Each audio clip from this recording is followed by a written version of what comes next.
Cool. We might wait for a couple more minutes as we go live.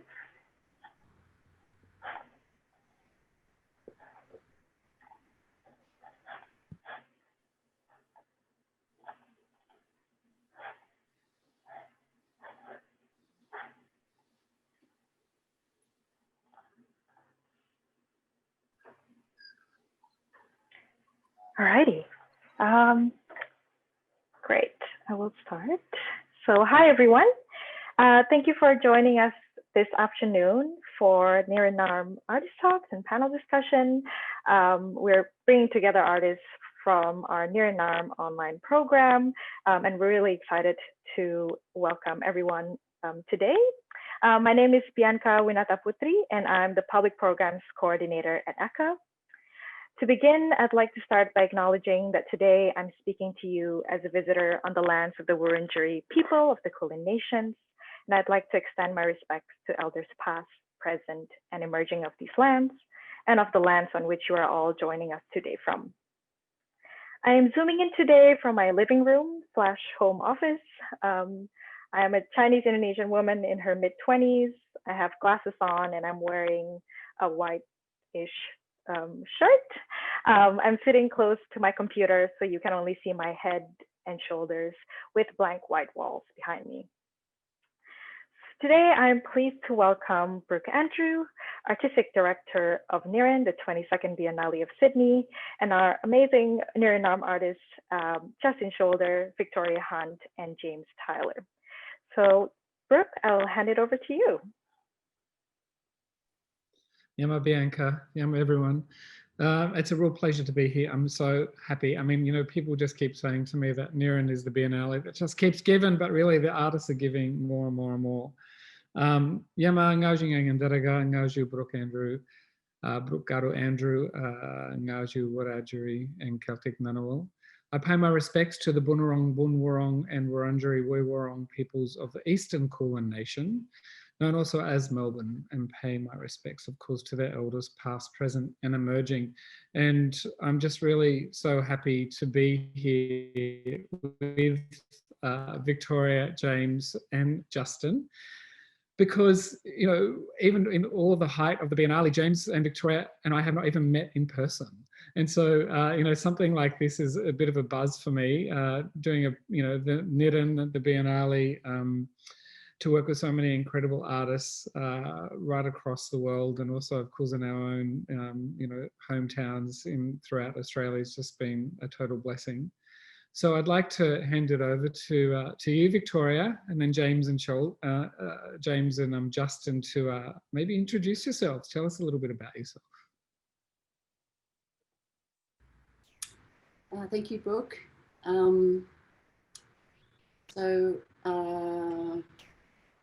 Firstly, I am speaking from the unceded land of the Gadigal people of the Eora Nation here in Newtown, in the inner west in Sydney. I'm speaking from my living room, which is on the back wall are photos of my family and my ancestors and other items, taonga, treasures that make me feel really at home. And I've got curly, reddy brown, frizzy hair with I'm wearing a dress, and I've got a Ponamu greenstone necklace close to my chest, and I'm mid-frame.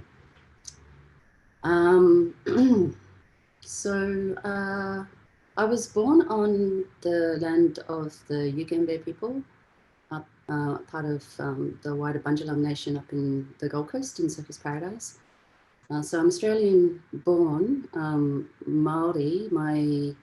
On my father's side, I whakapapa connect back to Ngāti Kahungunu, Rongowhakata and Te Arawa. And on my mother's side, English, Irish and Finnish.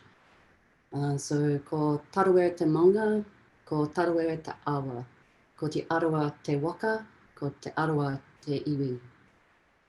Ko Ngāti Hinimihi te Hapu, ko Ngāti Hinimihi o te Ao Tawhito te Whari Tupuna, ko Wikitoria Aho.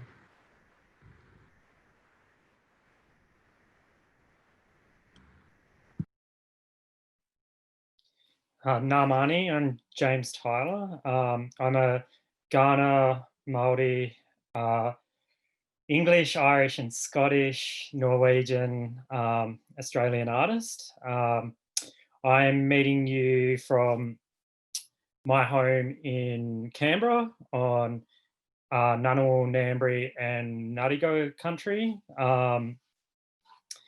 And I'm wearing a white shirt and I'm on a white background and I have a nice Mediterranean tan and short dark hair. Yeah, a little bit about my practice. So my practice is really informed by my heritage. So predominantly my practice has been about basically Australian history and the tension between my Aboriginal ancestry being Ghana, as well as my British colonial ancestry. And I've also made work about my family from Aotearoa, New Zealand.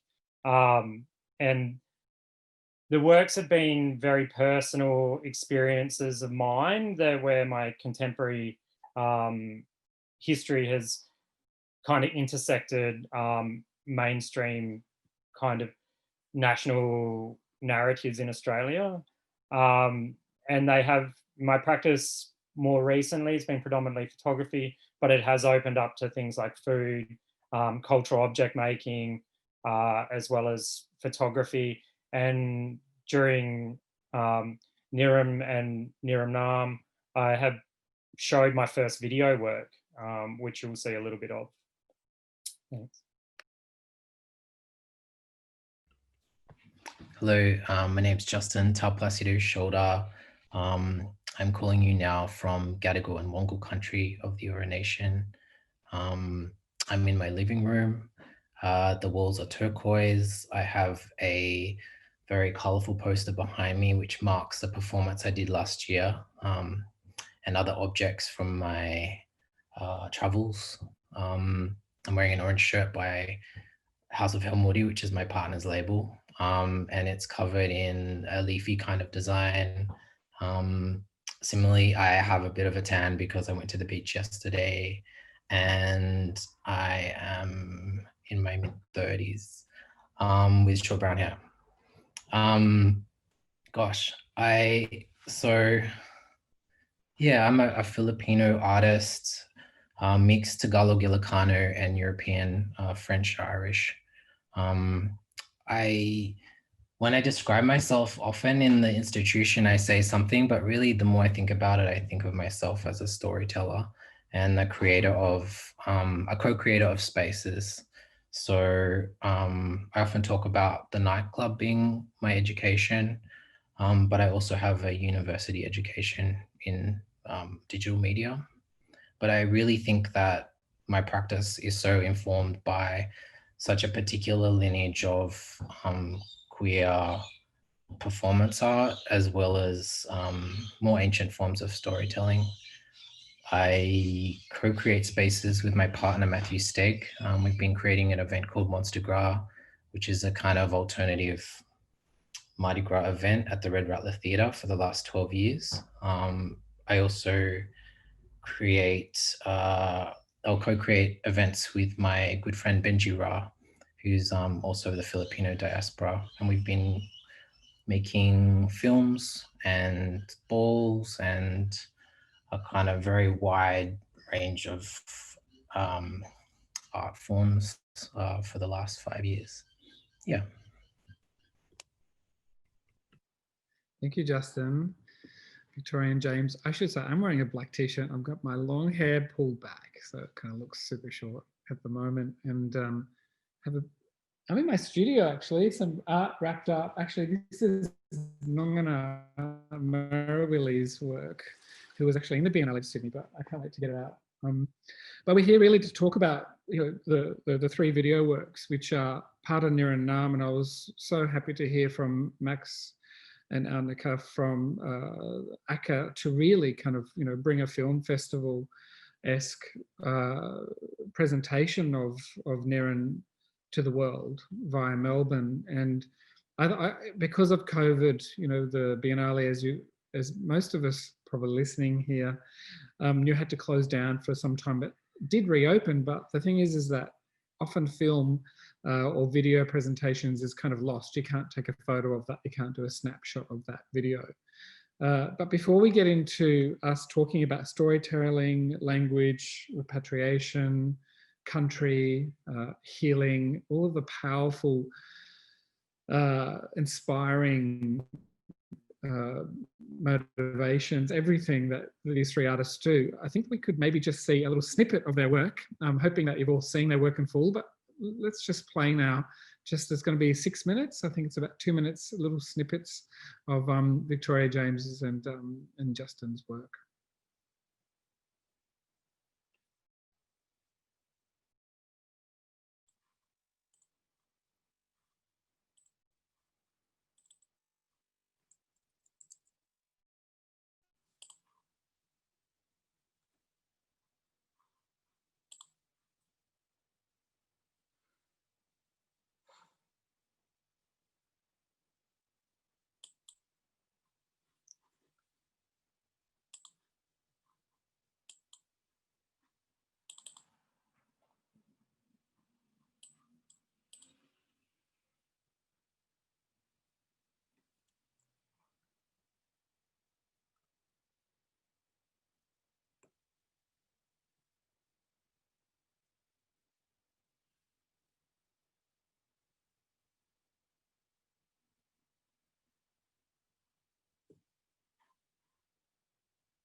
take, take, take.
Okay, that was really fantastic. I just get so emotional every time I see these video works, even on a small screen. I was very lucky to see them at, of course, NIRIN in Sydney, but also in Akka. But of course, my God, they're loaded with so much that we don't have enough time today to talk about. But I really wanted to kick it off really by inviting the three of you to talk about the really deep expressions within your video works and how it was that you came to actually present the kind of the substance of this within video. I mean, video is such an interesting medium, and they all come from interdisciplinary practices, from performance to making to sculpture, to collaborative practices, and they're so steeped really within your kind of everyday community, personal lives.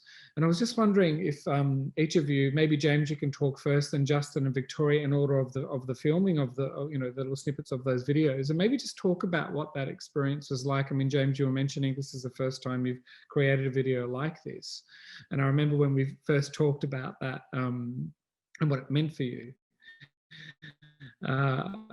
So it'd be really great to kind of kick that off, and then maybe the four of us can have a chat around those conversations.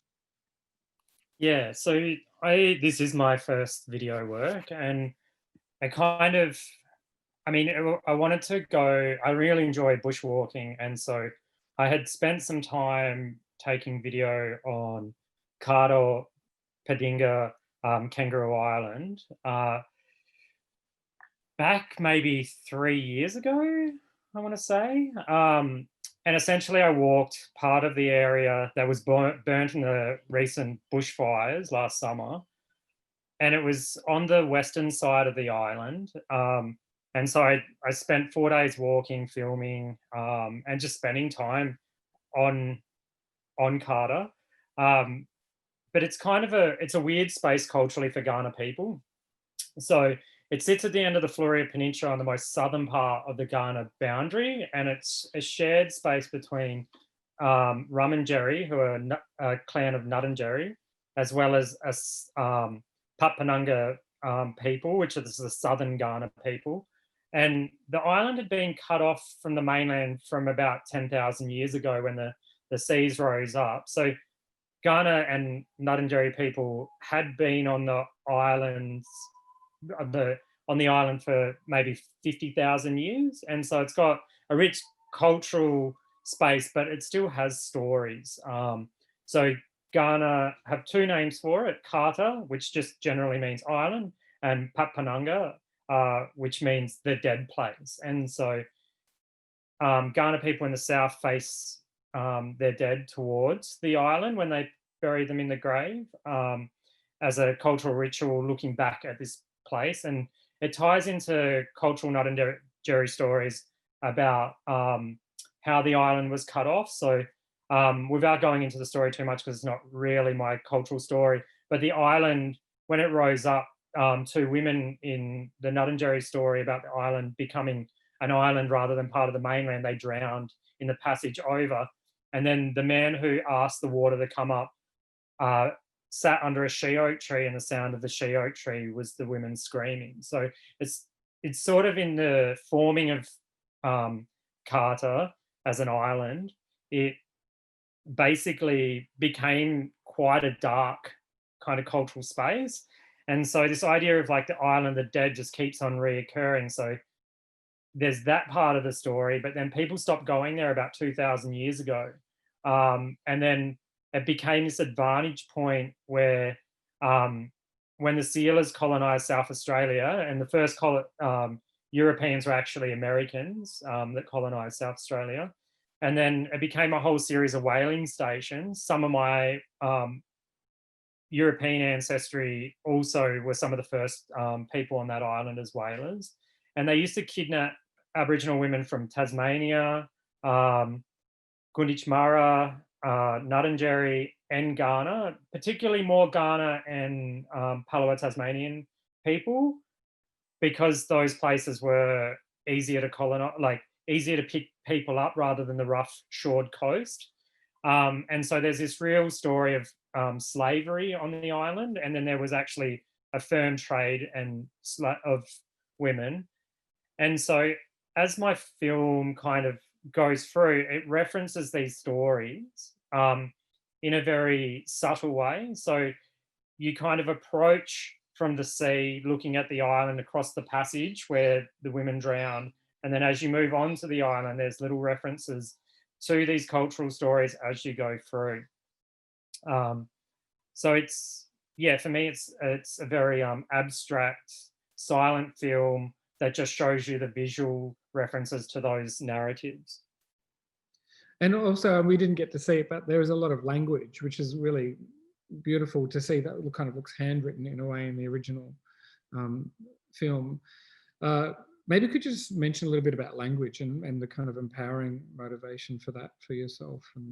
Yeah, well, language has been an interesting one. So it's come in and out of my life at different parts. So like I grew up not on Kaurna country, so I didn't have access to Kaurna language, but I grew up in Menindee in far west New South Wales. So I was learning Barkindji, and Barkindji actually has some similarity in language. Actually, we share a lot of words. Even though we're so far away from each other, it's just a bit of an anomaly. So I grew up with language, and then I moved up to the Kimberley, and a lot of Aboriginal people working up there when I was in my teen years spoke a Nunga Creole. So I grew up with language, and then when I was living in Adelaide, I found out exactly where my Kaurna ancestry came from. And then there was the access to learning Kaurna language. So it's just been this ongoing thing for about 7 years where I've just slowly been building it up. And we just, like, it's mostly what we use at home is like my son's name, middle name is Kaurna, Mapu, Eastern Quol, which is his totem. And like we use a little bit of version language at home where if we don't want other people to know what we're talking about, we use Kaurna language. but I'm also constantly doing a lot of background research. It's not necessarily informing my practice, but trying to help and contribute to the Ghana language community. So I'm just starting to get my head around like building a basis of language. And so just to give people an understanding, Ghana was spoken, you know, for probably 60,000 years, and it's changed over the years because there's long form words, which means it's more recently formed.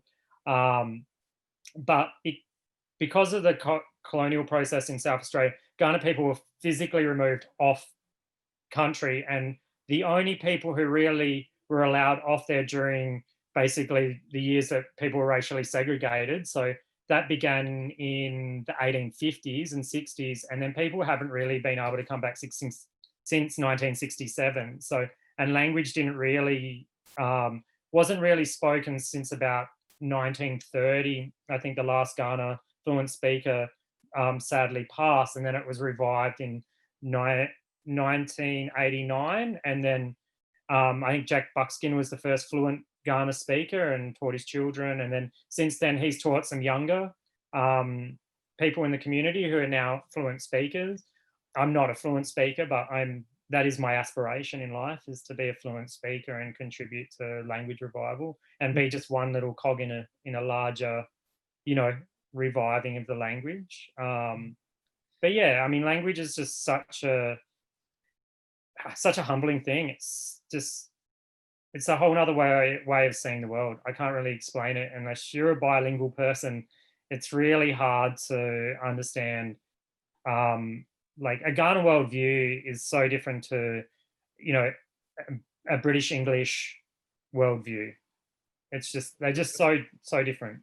Yeah, interesting. My son's name is Marby, which is of course Wiradjuri for the Eastern Quoll. So I mean, there's very similar language lines there. Thanks so much, James. Justin, explosion of color and like extraordinary spirit beings there as well. Could you give us a little rundown on that? Because I know when we were first talking about this film, how important it was for you to really embark on this journey. Yeah, for sure. I mean, initially for NIRIN, we were going to present a live work. So I was going to present a episode from a new body of work called Eon Dagger. I've actually been working on, I call it my body of work. It's called Phasma Hammer for the last 10, 11 years. Phasma, spirit, hammer, kind of like the Wounded Hammer. So it's this kind of like, I guess like a bestiary of these mythical beings with their seeds that come from club performance and an investment in mythology, both imagined, but also foundational in my Tagalog Ilocano ancestral lineage. Eon Dagger kind of, it imagines an ecology that is parallel to my own here. And it's really an investment in craft, in performance, in collaboration. I have to really acknowledge that work is really part of the skills and artisanship of so many different people. I co-created the film, particularly with Tristan Jalle, who I work a lot with Club Arte as well. He's a visual artist, and he was the one who did a lot of the compositing and co-directed the work with me. And the soundscape is created by Filipino artist Karina Leto, who I've been working with for the last 5 years, as well as with live works as well. Victoria Hunt's actually my mentor and collaborator as well, and we've been working together.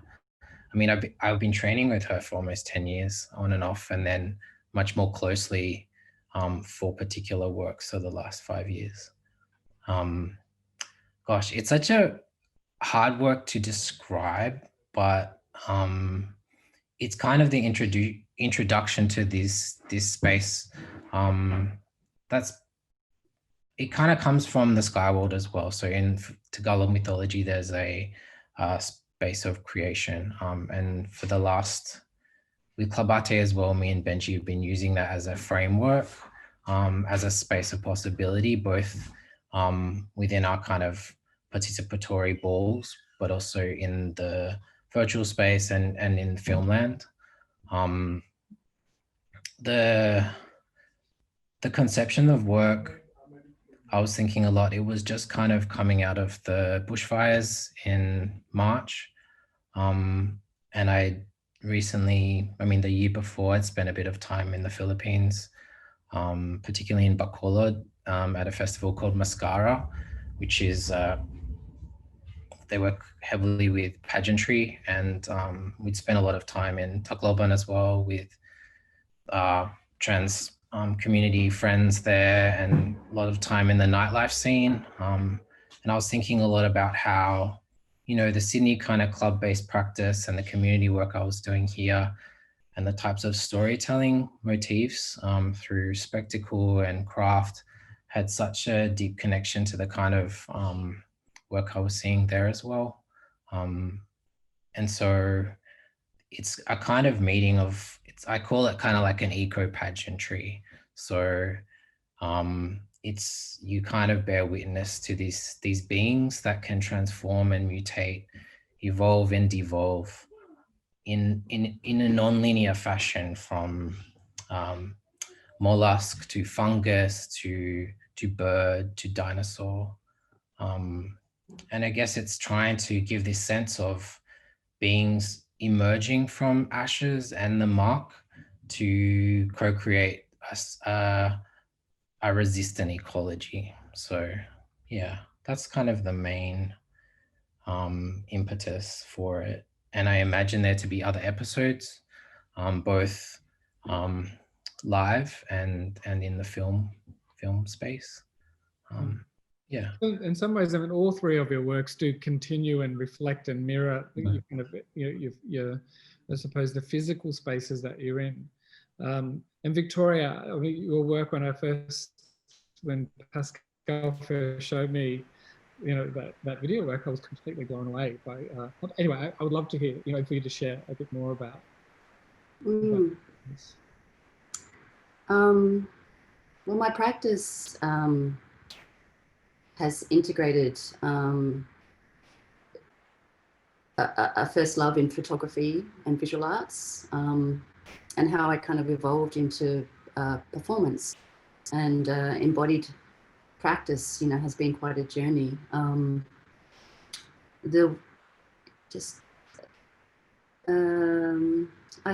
guess my path has been reconnecting back to my culture through very intuitive felt sensations through my body, and through things that have kind of crossed my path or happened along the way. And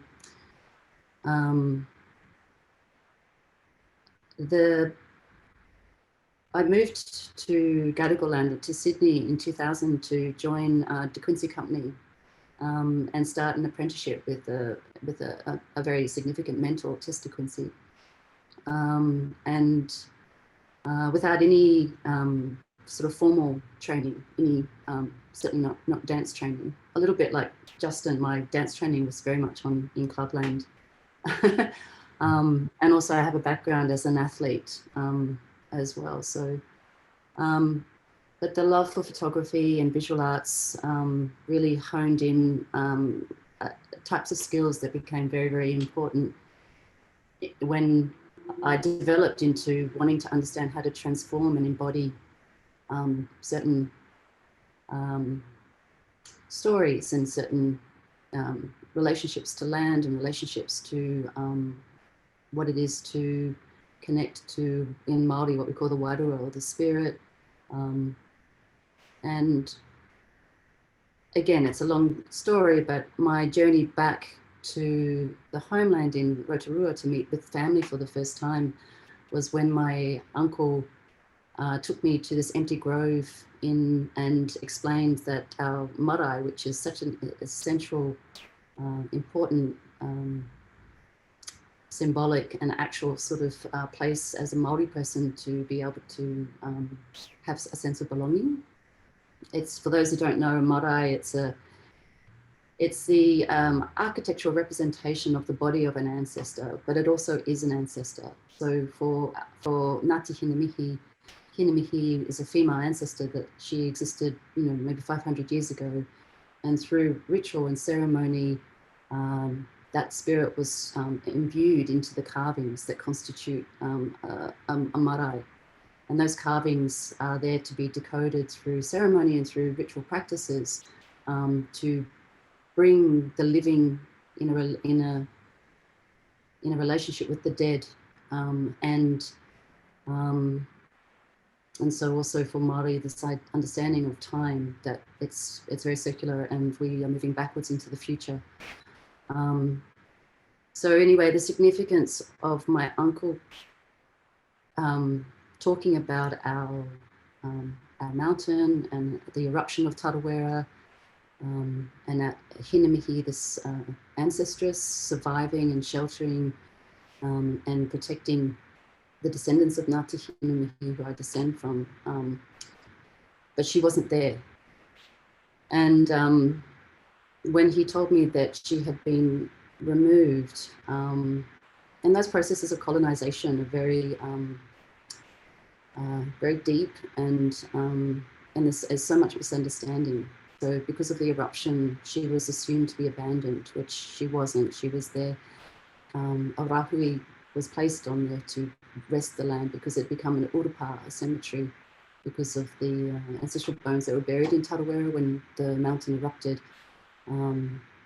Their ashes were blown around, and so that whole area, became the urupa, a cemetery.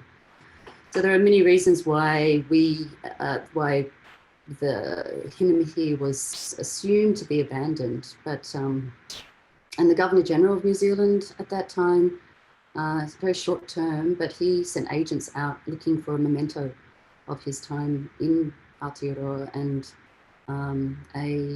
the purchasing or the acquisition of a fully carved meeting house was, a prized aspiration. And so there was a bill of sale that was drawn up.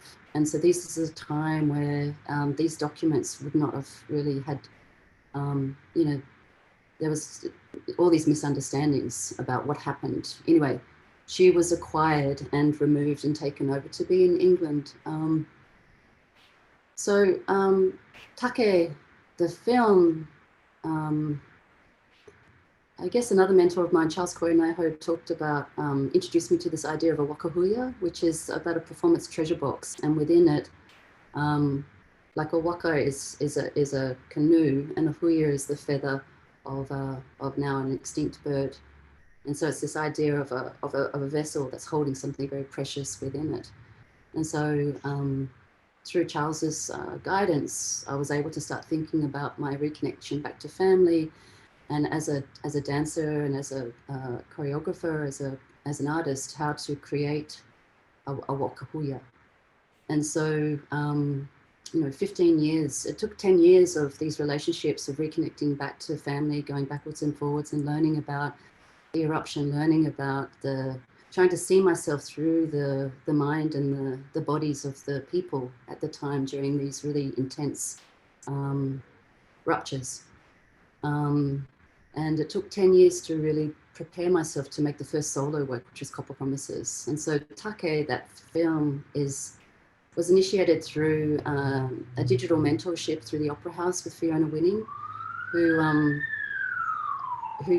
put me in a partnership with Margot Nash as an editor to look at my research, which is this, it's quite extensive now, and figure out a way through a digital way of creating a wakahuia, which was transferred from the ephemerality of live performance into something, that could be condensed into a version of a wakahuia. Thank you, Victoria, because this marae is really, its name is Hinamihi, is that right? Yes. Yes. Yeah. And the body of Hinamihi, I mean, it reminds me of the Blacktown Native Institution and the Darug people. I mean, the Blacktown Native Institution is in NIRIN, and it's seen as like a Mother Earth. They really see that site as a living site. It is the first site of the removal of Aboriginal children in early colonial times from Blacktown and moved to Parramatta.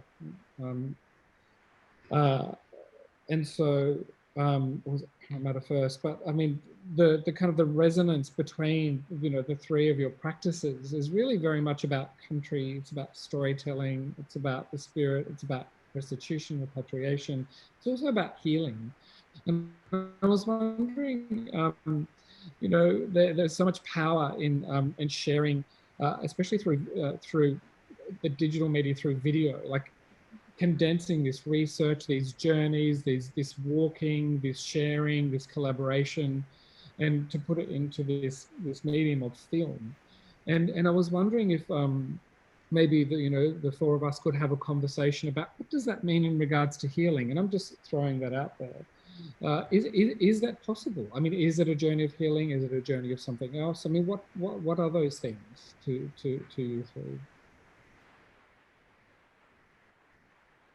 The journey of healing, and just to respond briefly, but I think the responsibility to continue to honour Kinimihi, particularly while she's away, and until she is returned, she's not whole until she's returned back to her homeland to be with her people.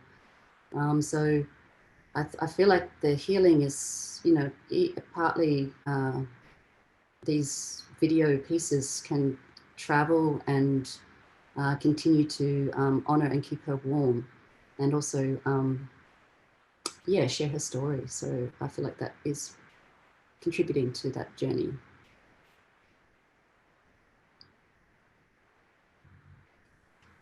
Do you want to go, James, or? Sorry, my mic was off.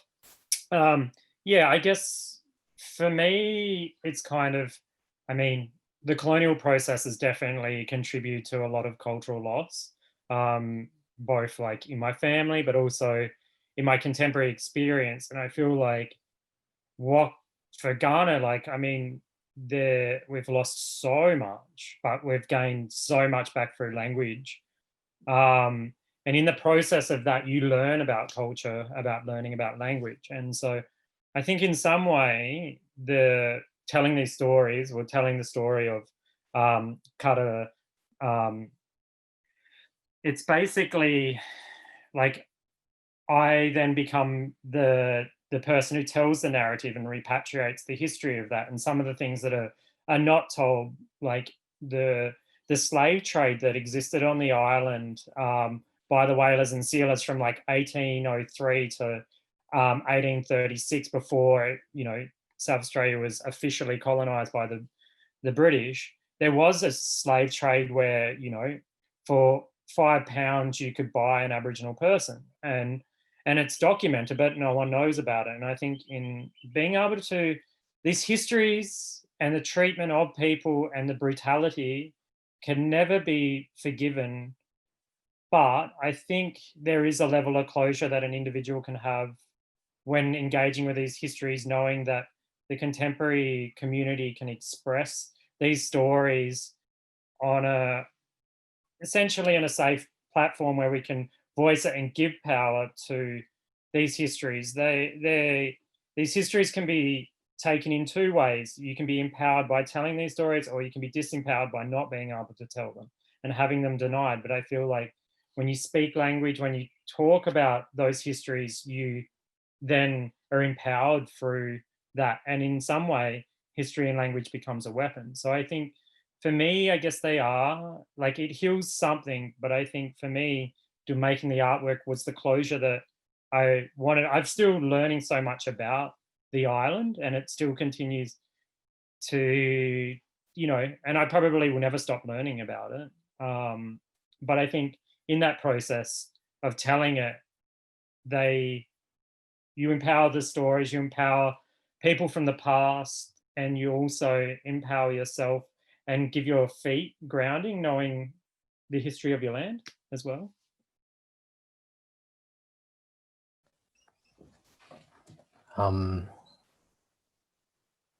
Yeah, I think my approach is so different, and a lot of my research comes from not knowing or trying to find out stuff, or feeling that I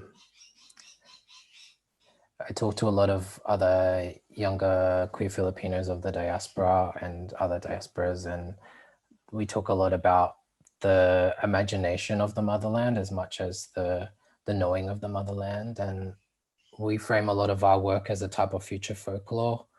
So it's, you know, we start to understand and hear oral histories and connect to craft languages, often through storytelling or meeting people, or going to places or to our motherlands. But also so much comes from virtual communities and those types of sites of engagement. And sometimes when I enter these kinds of talks, I feel like there's a sense of lack, but actually I try to find us to think of it as a space of possibility. So the work, you know, I think a lot about ecological mourning and these beings, and also with it, I guess it's like with working within trans communities as well. It's about bodies of possibility, narratives of resistance through our gathering and our representation of ourselves in this present moment. So yeah, I guess that's the way that I've been seeing video as a tool. And post this exhibition, I'm really curious about a type of dissemination that is through those very accessible modes like Instagram and YouTube, and getting a very wide type of space to connect, because a lot of the community I've made is through those kinds of spaces virtually, especially at the moment when we can't gather. So yeah. I mean, thank you so much. I mean, I mean, you know, we're kind of lucky, right? Because we're with our people here, right? And I think that many of the audiences, especially the artists that were part of NIRIN, were with our people. And the reason why I say that is because often biennales are very Eurocentric, very North American, European heavy, the kind of art stars, all power to it. But I think that, you know, one wonderful thing, even Jota Mabasa was saying, you know, when she came over from Brazil, Brook, I've never been in a Biennale before. There are 5 other Afro, Indigenous, trans, queer, or whatever, you know, like people of her people. And I think, you know, there's a lot of talk about the decolonial, you know, like the Western museums, the kind of Western paradigm. There's a lot of heaviness around that, a lot of kind of pressure, like all of a sudden instant pressure to kind of fix the world really quick. There's a kind of a status quo about it with these dominant narratives. But obviously us and our communities and many other communities around the world, we've been in these kind of shadow areas. We might peek out every now and then. And it continues, life continues, you know, there's this being kind of generation of healing, or generation of the conversations or the kind of future imaginings, as what you're talking about, Justin. And also, James, when you were talking about the acknowledgements of a slave trade, why are we so focused on the United States of America election and kind of everything that goes on there? We look at it as like the kind of powering future of democracy, when really people are supporting Black Lives Matters there. And thank God it came here, and Indigenous Trans Lives Matters here. But many people still don't know about slavery. So I suppose that with that little, I won't go on too much, but there is this status quo, right? There is this dominant culture, but yet, you know, you're all kind of working in these spaces that are still continuing. And I was just wondering if you could maybe, I don't know, if you have comments about that? Like when someone comes up and says, hey, do you want to decolonize this? I mean, what does that actually mean for you?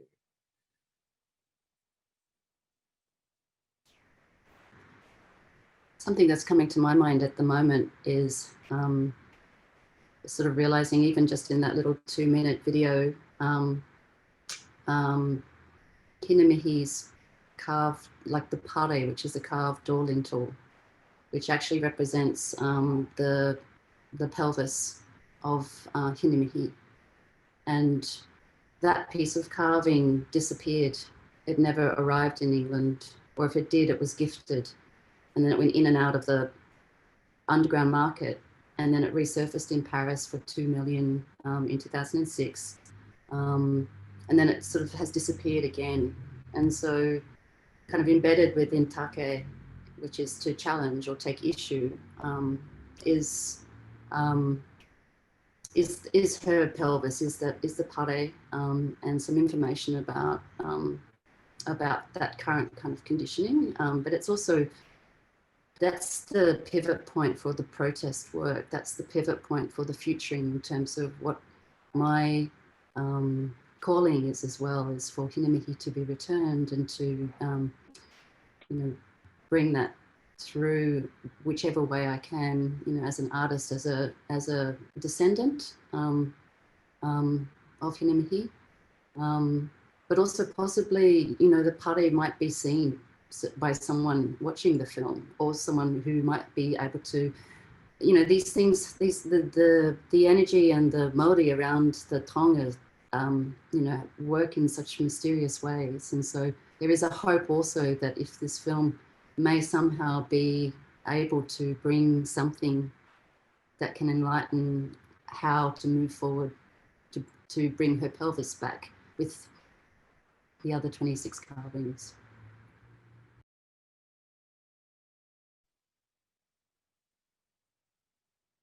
Yeah, I don't know how well I'm going to answer the question, but essentially, we, like, in the Ghana language community, we were looking for a word that looking for multiple words: indigenizing and decolonizing, and what would that be in Ghana language?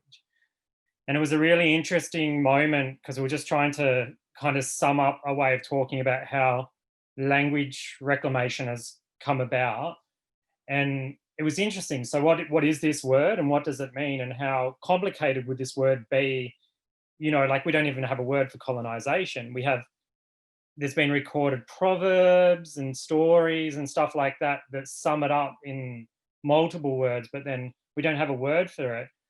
And then straight away, someone just had a lightning bolt moment and they came up with the word Yacha Apa Indi, which means, Yacha means Aboriginal person, just generally, not just Ghana. It just means proper or fresh, but essentially the word is proper and the word is Indigenous. And then there's this Upper Indi. So you put Upper Indi after a word of an animal because that's you transforming into the animal. So if my son was to transform him into his totem, it would be Mapu Upper Indi. And so you'd transform into that. And so it's a very Ghana world view way of seeing this thing. So what is decolonization on Ghana Yata, on Ghana land? What is it to decolonize or indigenize? It is to make Indigenous again. It's to make proper again. And those things, so for me, when I think about that, decolonization and indigenizing and decolonizing institutions, biennials, and all these things are very complicated when we think about all the different Indigenous people who are challenged by these spaces and by this Euro-American institutional kind of Western gallery space. I kind of think about, we all bring different ways of decolonizing this, and it's a very complicated space as people who were colonized by Euro-American culture and still continue to be, but we also insert ourselves into these spaces. And I think about it in Adelaide, 1 million people on Ghana land, like, when will they, Yacha Indi, when will they start to turn into proper Ghana people? When will they start to evolve their culture within our space to see our world? So I always just think that that's a beautiful kind of Ghana world view of seeing that process, at least on Ghana Yata. I mean, it's different for different peoples challenging the system that is largely has equality issues all through it, or inequality issues all through it, in the way that they've dispossessed Indigenous people across the known world. Like, I think that for my way of thinking, that is definitely one of them. And I can, as a Maori person, I can also can completely understand Victoria's work in seeing that world view, from knowing it, from thinking about it in that headspace. So I think it's, it's interesting, this idea of decolonization. It means so many different things to different people. Yeah, and certainly, you know, the idea of an artifact as a lifeless object versus an ancestor, you know, and that it's not an it, it's a she.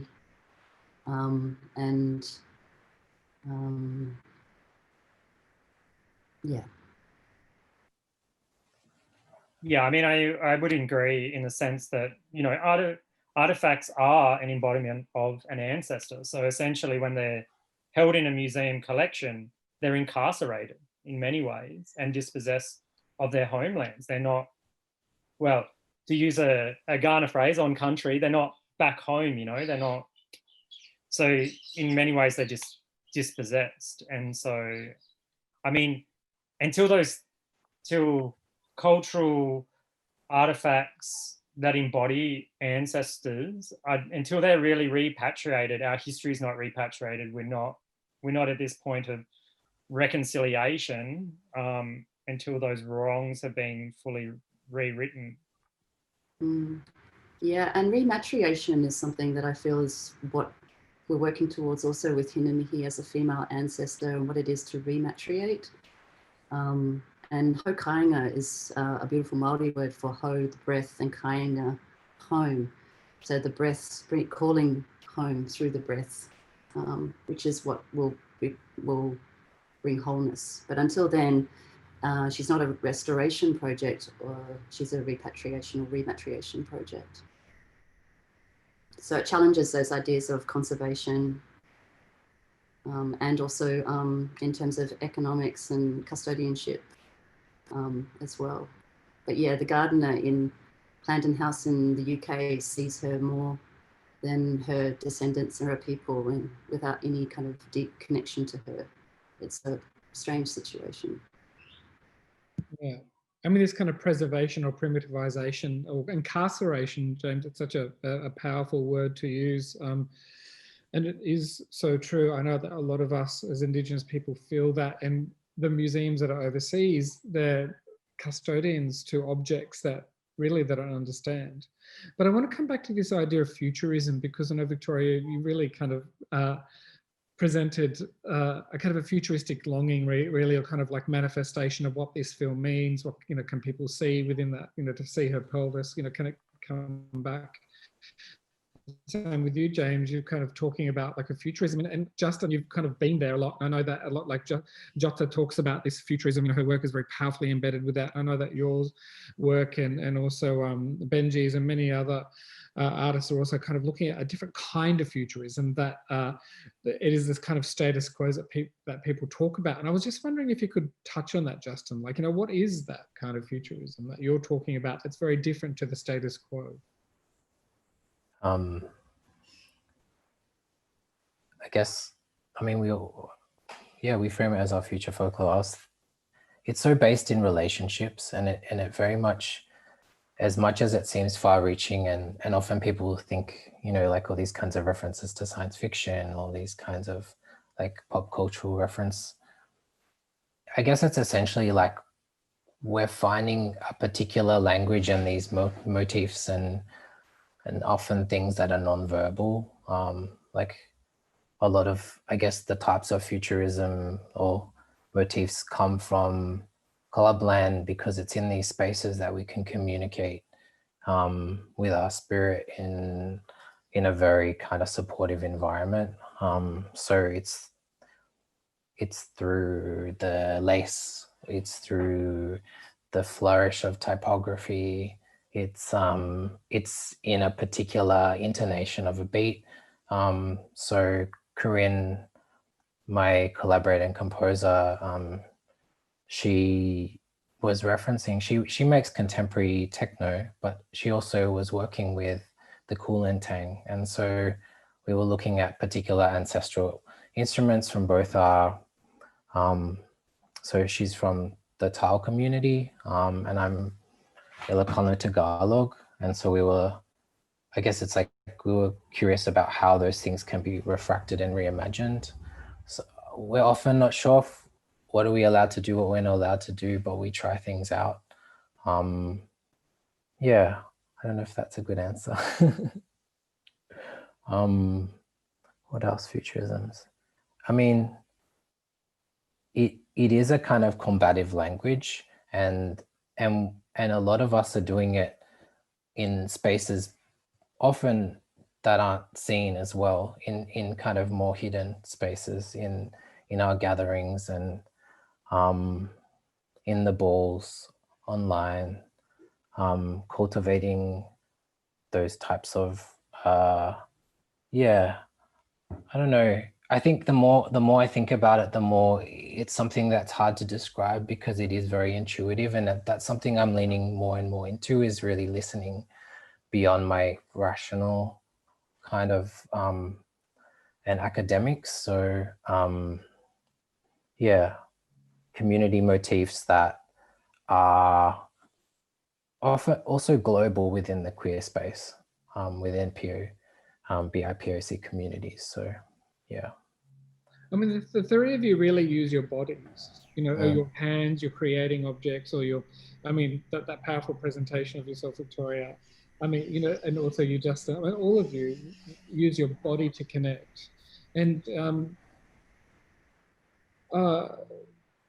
know, this is a kind of a transformative, empowering well-being. I was just wondering if you could share a little bit about that. Oh, yeah. Yeah. So, You go, Vic. I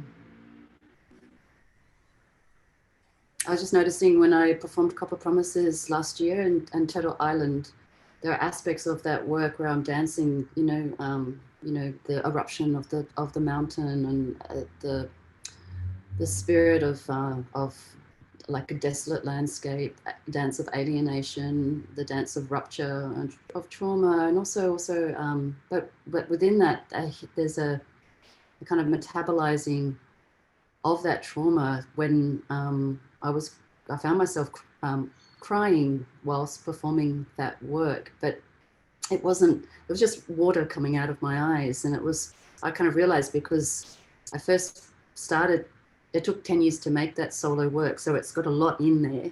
And then it's an intense collaborative solo that I've been carrying since 2012.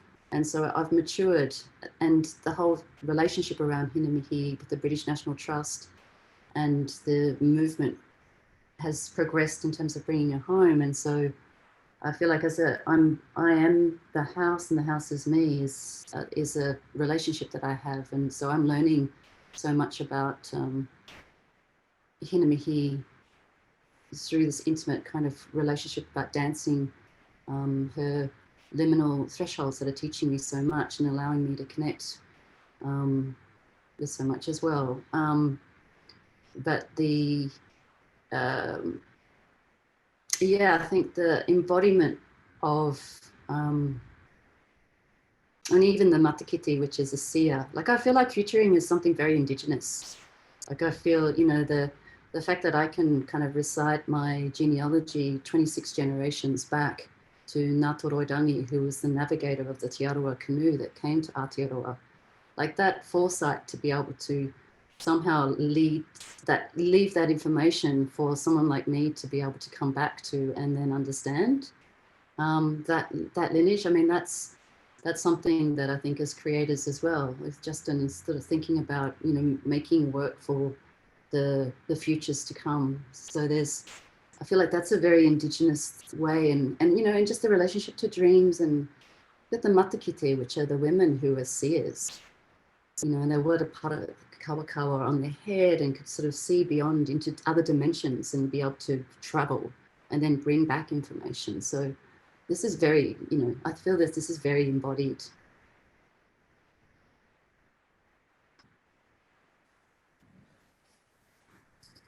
Oh, I was listening so deeply. So I just traveled somewhere else.